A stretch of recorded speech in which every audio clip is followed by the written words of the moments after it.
So after being on the market for about 3 months, the $1,500 Quest Pro is getting a significant price drop. But why? And what does it mean? In this video, we'll talk about that and if it's worth getting one. Welcome back to the VRCauldron and let's get straight into it. So that price drop, $400 off in the US for 1 week, bringing it to $1,100 and £200 off in the UK for 2 weeks, bringing it to £1,300. By the way, as a Brit, I hate the fact that we know we're always getting ripped off when you compare the prices across the pond. But anyway, so why might they be doing it? Obviously, this will be just speculation, but there are quite a few competing headsets on the horizon.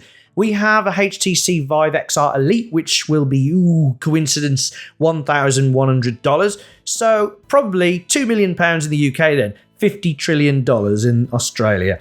And of course the PlayStation VR 2, which needs a PS5 to run. Two VR solutions that look great and are also expensive, but are also cheaper to attain than the Quest Pro. So are Meta worried that people are going to jump ship to a different VR platform? I mean, they should have been anyway. The Pico 4 is a fantastic headset and is even cheaper than the budget Quest 2, but the lack of sales in the USA is a problem, which means Meta can just kind of ignore them. Come on ByteDance, get your Picos to America.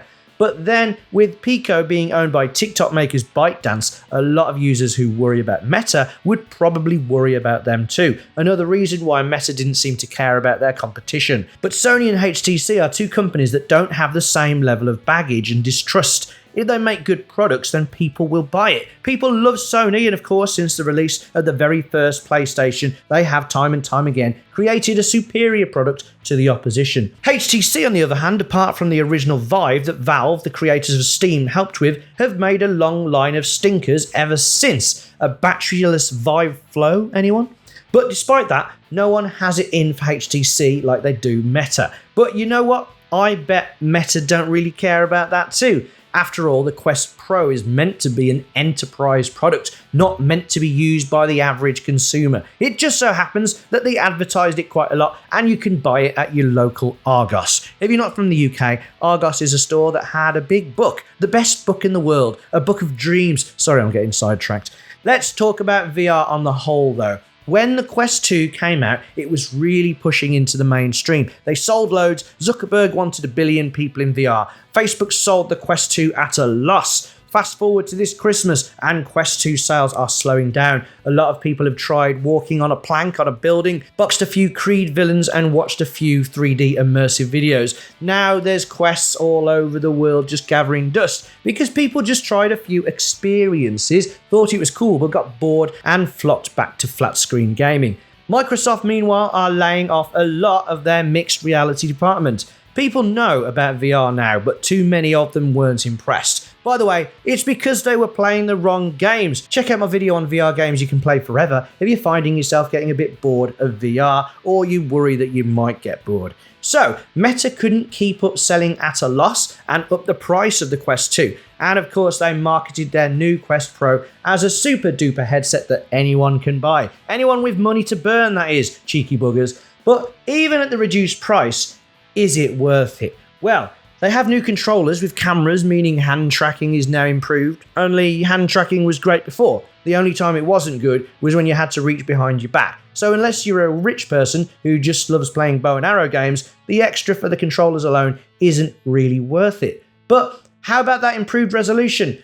Personally, I do think the resolution on the Quest 2 is great, but yeah, the Quest Pro is even clearer. But that does come with its own problem. Higher resolution means more pixels, which demands more computing power. And here's the kicker. The Quest Pro isn't really much more powerful than the Quest 2. It has pretty much the same processor. Again, let's not forget you can get higher resolution, higher field of view, and better lenses for less than the price of a Quest 2 with the Pico 4. If you haven't chosen your VR headset yet, you should totally check out my Pico 4 review. If I had the choice of using the Quest or the Pico, it's the Pico. So yeah, you're not going to be paying an extra $1,000 for the power. Missed opportunity if you ask me. These manufacturers need to remember that content is king, and if the $1,000 device can't actually play loads more games than the $400 device, they should really realise which one people are going to choose. Ooh, but the Quest Pro does have face and eye tracking. When you play supported games, people can see your expression.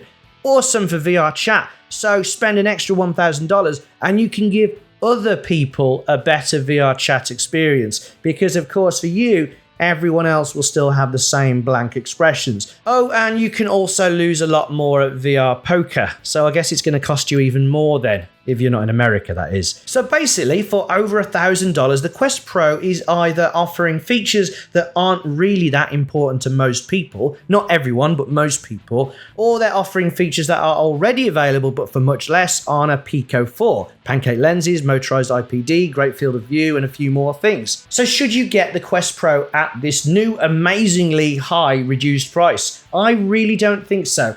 Oh, and don't forget, it doesn't come with a facial interface either, so you've got to buy that separately too. With the other options available now in the form of the Quest 2 and the Pico 4, with other cheaper options coming on the horizon, and of course the Quest 3, which should be coming this year and have a lot of Quest Pro features, but for much less, it's really not worth getting a Quest Pro unless you really do have a ton of surplus cash to waste. Honestly, I'd just get a Quest 2 or Pico and get a Steam Deck to play around with rather than spending it on a Quest Pro, and you'll have quite a bit of change left over. Or you could even get a decently spec VR ready PC in a Pico 4 or a Quest 2 for the same price as a Quest Pro. And trust me, your VR experience will be way better than if you're just playing standalone games on a Quest Pro. If you're pretty rich and you got a Quest Pro or are still planning to get one, do let us know in the comments. It is the best headset you can get right now, and the pass-through is really great for the AR experience. That part is clear, but